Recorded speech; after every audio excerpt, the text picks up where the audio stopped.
ہمارے رسول پاک صلی اللہ علیہ وسلم کی سیرت طیبہ کے سلسلے میں بیانات کا سلسلہ جاری ہے۔ قوم کے نون حالوں کے لیے سیرت طیبہ صلی اللہ علیہ وسلم کے سلسلے میں آج جس موضوع پر بات کی جائے گی اس کا نام ہے مکہ کی فتح رمضان 8 ہجری۔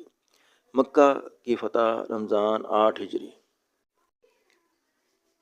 حدیبیہ کی صلح کی ایک شرط یہ تھی کہ جو قبیلے قریش کے دوست بننا چاہیں وہ قریش کے دوست بن جائیں، اور جو مسلمانوں سے دوستی کرنا چاہیں وہ مسلمانوں سے دوستی کر لیں۔ اور جس طرح قریش اور مسلمان 10 سال تک ایک دوسرے سے نہیں لڑیں گے، اسی طرح ان کے دوست قبیلے بھی ایک دوسرے سے نہیں لڑیں گے۔ اس معاہدے کے مطابق عربوں کا ایک قبیلہ خزاعہ مسلمانوں کا دوست بن گیا، اور ایک دوسرا قبیلہ بکر قریش کا ساتھی بن گیا۔ ان دونوں قبیلوں میں مدت سے دشمنی چلی آ رہی تھی۔ 1.5 سال تک تو وہ امن سے رہے، پھر ایک دن قبیلہ بکر نے اچانک قبیلہ خزاعہ پر حملہ کر دیا اور بڑی بے رحمی سے ان کی عورتوں اور بچوں کو قتل کیا۔ قریش کے لوگوں نے بھی بنو بکر کی مدد کی، پناہ لی، وہ خون بہانا حرام ہے، لیکن بنو بکر نے ان کو کعبہ کے اندر بھی قتل کیا۔ قریش نے شروع سے آخر تک بنو بکر کا ساتھ دیا۔ بنو خزاعہ کے 40 آدمی مدینہ پہنچے اور رسول پاک صلی اللہ علیہ وسلم سے بنو بکر اور قریش کے ظلم کے خلاف فریاد کی۔ اس ظلم کا حال سن کر آپ صلی اللہ علیہ وسلم کو بہت دکھ ہوا۔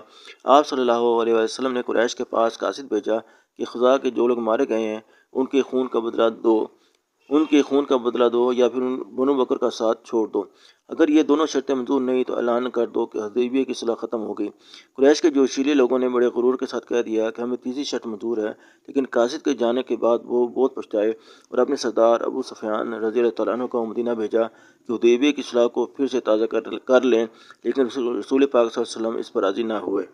علیہ وسلم نے مسلمانوں کو لڑائی کی تیاری کا حکم دیا، لیکن احتیاط رکھی کہ قریش کو اس کی خبر نہ ہونے پائے۔ 10 رمضان 8 ہجری کو آپ صلی اللہ علیہ وسلم 10,000 مسلمانوں کے ساتھ روانہ ہوئے اور مکہ سے چند میل دور مرزہران کے مقام پر پڑاؤ ڈالا۔ قریش کے کانوں میں مسلمانوں کے آنے کی بھنک پڑی تو انہوں نے ابو سفیان رضی اللہ تعالیٰ عنہ اور 2 دوسرے سرداروں کو ٹول لگانے کے لیے بھیجا۔ اتفاق سے ان کو راستے میں رسول پاک صلی اللہ علیہ وسلم کے چچا حضرت عباس رضی اللہ تعالیٰ عنہ مل گئے، جو آپ صلی اللہ علیہ وسلم سے مل کر واپس آ رہے تھے۔ حضرت عباس رضی اللہ تعالیٰ عنہ نے ان کو بتایا کہ مسلمانوں کا لشکر آ پہنچا ہے، اب قریش کی خیر نہیں۔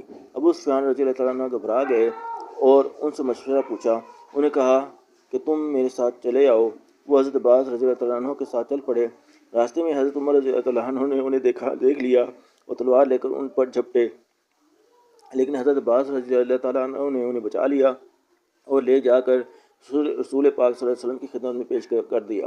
ابو سفیان رضی اللہ تعالیٰ عنہ نے مسلمانوں کو بہت دکھ دیے تھے، لیکن جب وہ آپ صلی اللہ علیہ وسلم کے سامنے آئے اور اپنے کیے پر شرمندگی ظاہر کی تو آپ صلی اللہ علیہ وسلم نے انہیں نہ صرف بالکل معاف کر دیا بلکہ یہ بھی فرمایا کہ تم مکہ جا کر میری طرف سے اعلان کر دو کہ جو شخص تمہارے ابو سفیان رضی اللہ عنہ کے گھر میں یا خانہ کعبہ میں پناہ لے گا اس کو امن ہے، اور جو اپنے گھر کا دروازہ بند کرے گا اس کو بھی امن ہے۔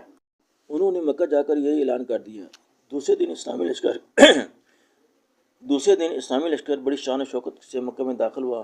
قریش کو مقابلہ کرنے کی ہمت نہ پڑی۔ وہاں کچھ جوشیلے جوانوں نے مسلمانوں کے ایک دستے کو روکا اور مسلمانوں کو شہید کر ڈالا، لیکن جب مسلمانوں نے تلوار نکالی تو وہ 15-20 لاشیں چھوڑ کر بھاگ کھڑے ہوئے۔ مکہ میں داخل ہو کر آپ صلی اللہ علیہ وسلم سیدھے کعبہ کی طرف چل پڑے۔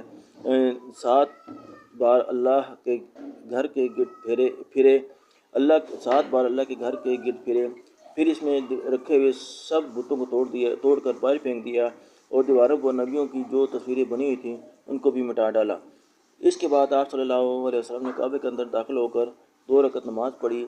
نماز پڑھ کر آپ صلی اللہ علیہ وسلم نے قریش کو بلوا بھیجا۔ وہ حاضر ہو گئے اور گردنیں جھکا کر کھڑے ہو گئے۔ آپ صلی اللہ علیہ وسلم نے پہلے ان کے سامنے اثر میں ڈوبا ہوا خطبہ دیا، پھر ان سے پوچھا تم کیا سمجھتے ہو کہ میں تمہارے ساتھ کیا سلوک کرنے والا ہوں؟ سب نے جواب دیا آپ ہمارے شریف بھائی اور شریف بھتیجے ہیں۔ آپ صلی اللہ علیہ وسلم نے فرمایا آج تم پر کوئی ملامت نہیں، جاؤ تم سب آزاد ہو۔ یہ وہی لوگ تھے جو سال تک آپ صلی اللہ علیہ وسلم کو ستاتے رہے تھے۔ کوئی ظلم ایسا نہ تھا جو انہوں نے مسلمانوں پر نہ توڑا ہو، یہاں تک کہ انہیں گھر بار اور وطن چھوڑنے پر مجبور کر دیا۔ آپ صلی اللہ علیہ وسلم چاہتے تو ان کی تکہ بوٹی کر ڈالتے، لیکن آپ صلی اللہ علیہ وسلم سارے جہانوں کے لیے رحمت بن کر آئے تھے۔